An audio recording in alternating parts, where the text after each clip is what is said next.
आमदार हारून खान यांच्या विधानसभा निवडणुकीतील विजयाला आव्हान देण्यात आले। भाजपच्या उमेदवार भारती लव्हेकर यांनी हायकोर्टात याचिका दाखल केली आहे। लव्हेकर यांच्या याचिकेवर पुढील आठवड्यात सुनावणी होणार आहे। हारून खान यांना वर्सोव्यातून उमेदवारी दिल्यामुळे ठाकरेंच्या शिवसेनेतील काही शिवसैनिक, माजी नगरसेवक नाराज झाले होते।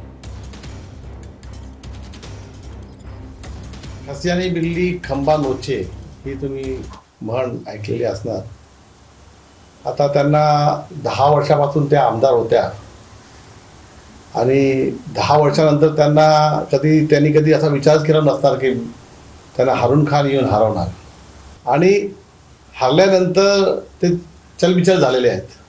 18 तारखेला त्याची तारीख आहे। आता त्यांनी जे प्रश्न मला विचारलेले आहे ते सगळ्यांचे उत्तर मी देणार। त्यामध्ये असा नाही आहे की माझा जो इलेक्शन आहे तो रद्दबातल होणार, त्यामध्ये असं काय नाही आहे।